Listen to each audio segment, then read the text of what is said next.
Hello guys, good morning, welcome to my channel and it's me again, ang inyong chismosong Kaalda Vlogger. So gusto ko munang magpasalamat sa inyong lahat sa mga walang sawang tumatangkilik, nanonood, sumusuport at sumusubaybay ng mga content ko araw-araw dito sa aking channel. So thank you so much for the love and support, and syempre sa mga sumusuporta sa akin. So guys, malapit na tayo mag 3K. Para umabot tayo dyan, sa mga hindi pa nagsusubscribe, mag-subscribe na kayo dito sa channel ko. Okay, so God bless us all mga ka-ADN. So eto na, dumako na tayo sa ating main topic for today's video. Eto nga no, natatandaan nyo ba yung si SD na kung saan ay isa sa mga head ng Destined to Be Yours na scriptwriter pa rin ng PA na Pulang Lupa, na nilalaman na ng lupa pa konti-konti. Eto nga, nakipagsagutan siya sa mga ADN and syempre sa mga followers and fans ng Aldab. 'Di ba? Eto talaga tong matandang to, palaaway, no? So eto na nga, ano naman ngayon kung hindi kami nanonood ng PA, sa ayaw namin, ba't mo ba kami pinipilit na manood, di ba? So ito na guys, watch this. Mamaya ipapaliwanag ko sa inyo ng buong buo. So siguro na iinis, and syempre alam mo naman pag ADN, talagang kinabibisitan niyang matandang yan. So eto na guys, watch this. Mamaya ipapaliwanag ko sa inyo ng buong buo. So eto na guys, watch this. At kung nakita nyo na nga yung recap, so once again, si TTO sa mga admin. So thank you so much for the for sending me the updates, and syempre sa pagtatrust na binigay ninyo sa akin, kaya maraming salamat. Kasi kung hindi naman din dahil sa inyo, wala ako dito sa kinalalagyan ko, and syempre kung ano man yung natatamasa ko ngayon na fame, 'di ba, dahil sa inyo yon, kaya maraming salamat po sa inyo pong lahat. Kaya eto na, dumako na tayo sa ating main topic for today's video. Like what I said earlier, ito talagang matandang SD na ito, no? Nakipagtaltalan and syempre nakipagsagutan. Kanino pa ba?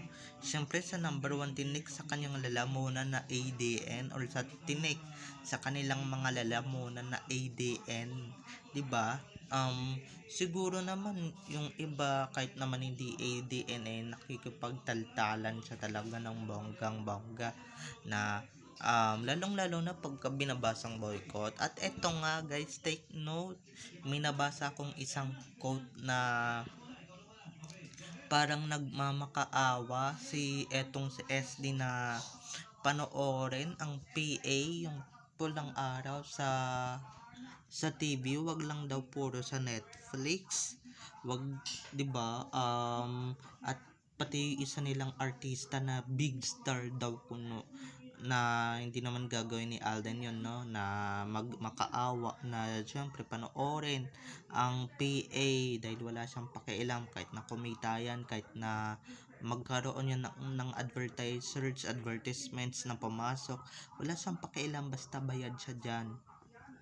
'Di ba, nagmamakaawa sila na panoorin sa TV ang kanilang mga show, and syempre kahit na wag lang puro daw sa Netflix, aba, ito lang sasabihin ko, nasa, 'di ba, nasa na ngayon yung mga tao?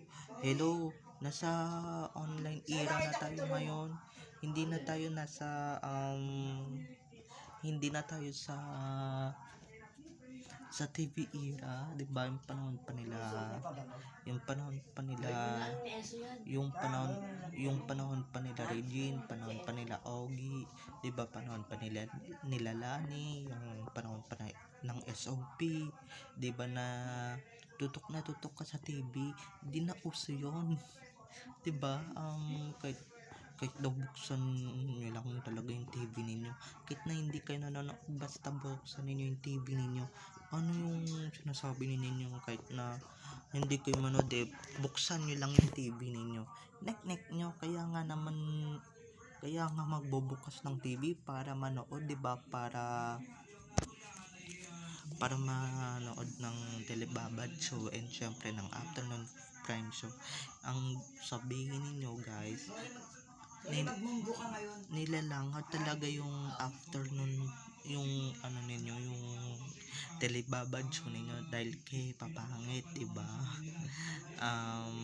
Di katulad ng afternoon prime show ninyo, napakadaming nanonood, napakadaming supporters na nanonood. Pero guys, pagdating sa prime time or sa telebabad, wala nang nanonood, syempre, diba?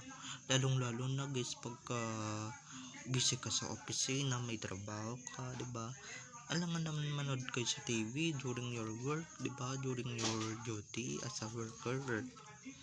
Pero 'di ba? Hindi naman nila dapat dati yan ginagawa noon, 'di ba? Nung during Aldab era, lalong-lalo na yung Destined to be Yours era na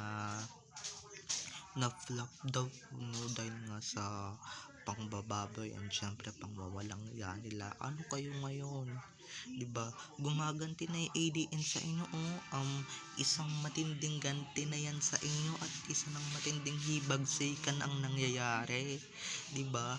Kaya kung ako sa tanda, wag mo nang sagutin yung mga dahil pagka lalo pa yung lalaki and syempre lalo pa naming iboboykot yung mga palabas ninyo pagka sinasagot mo kami, hindi ba? Lalo nyo lang kaming ginigigil and syempre lalo nyo lang kaming winawalang niya dito sa social media, kaya wag nyo na lang sagutin or wag na lang sagutin, kaya hayaan mo na lang, hindi ba?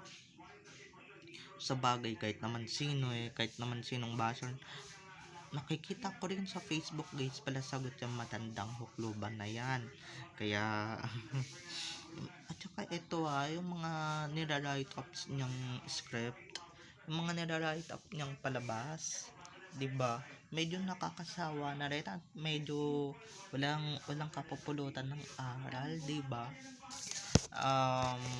Lalong-lalo na yung PA, 'di ba? Historical 'yan pero 'di ba nilalagyan ninyo ng mga love life, 'di ba, ng kasal-kasal na wala naman talaga dapat sa history and syempre wala naman talaga sa istorya ng historical drama, fictional na ewan ko ba sa ninyo napupulot yung mga ganyang tema at mga ganyang kababoyan, hindi ba? Hindi ko naman sinasabi at hindi ko naman nilalahat, 'di ba?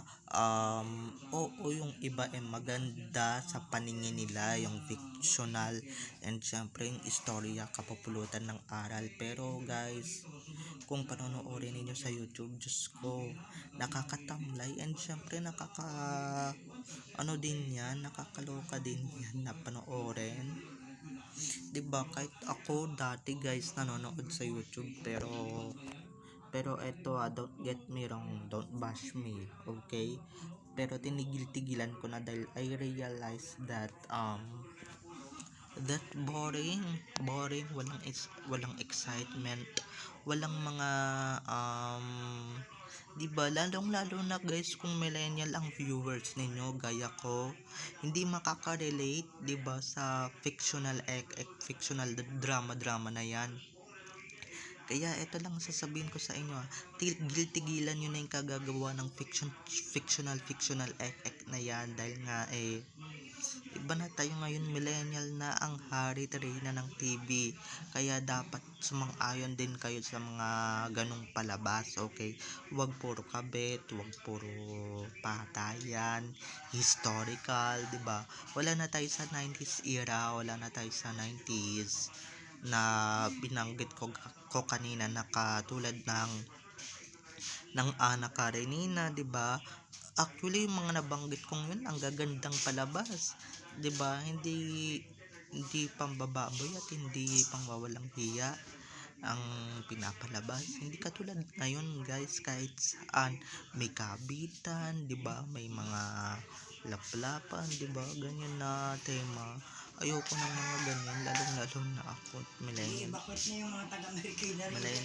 Millennial tayo, and syempre hindi naman tayo kagaya ng iba, no, na makaka-appreciate and syempre makaka-relate na kahit anong istorya nila, di ba, mas makaka-relate pa ako dun sa attorney, sa doktora na genius, isa dito, di ba, dito sa istorya na natang binababayan, syempre binawalang hiya ng direktor and syempre ng scriptwriter, hindi ba,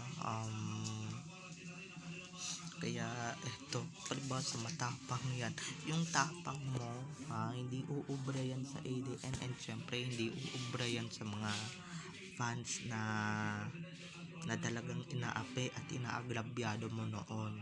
So hindi uubra yan, hindi kami magpapaapekto laban sa'yo, di ba? Sino ka ba? Mas malakas ang ADN sa'yo. Hello. Hindi pa tapos at hindi pa kami nakakalimot sa ginawa mo noon sa DTBY na talagang binaboy at syempre nigarakan mo na kunwari sinabi mo flop, pero sa totoo naman pala di naman pala flop, talagang tinanggal nyo lang naman kasi in the first place sukang-suka kayo kay May Mendoza, diba? Suka kayo sa mga sweetness nila, kaya pinaghiwalay ninyo, diba? And syempre tinapos nyo na agad yung show kahit na magandang ratings, hindi ba? Yung mga tumatak sa probinsyano ba na programa bukod sa Destined to be Yours, 'di ba? May tumalo ba? 'Di ba wala? Kayo ngayon laging natatalo, maski sa Batang Quiapo, guys. Sila pa rin ang natatalo, 'di ba? Kaya huwag ninyong ipagmayabang na panalo kayo dahil eto kapranggot lang naman yung ratings na ilalabas ninyo. Hindi katulad ng Batang Quiapo na marami talagang tumututok, 'di ba? Wawa naman kayo, baka mamaya yung mga teleserye ninyo, magsara na dahil nga sa pang gaganyan ninyo, and lalong-lalo na, guys, lumalabas na yung mga issues, mga baho ng GMA, yung ng Kamuso, 'di ba? Lumalabas na yung mga baho nila. Dagdag din yan, guys, kaya yung mga solid Kamuso dyan, wala nang ganang manood dyan sa network nilang yan. O kaya yung mga iba na, 'di ba, maano pa rin, lalong-lalo na yung iba na nalaman na yung baho nila, 'di ba? At yung iba, syempre tangan-tangan pa rin, uto-uto pa rin sa network nila, 'di ba? So babay na mga ka-ADN, I love you all. Have a nice day, keep safe and God bless. So don't forget to subscribe para ma-notified kayo sa mga susunod ko pang i-upload na mga videos. Okay, bye-bye. I love you all. Happy Wednesday everyone. Bye-bye.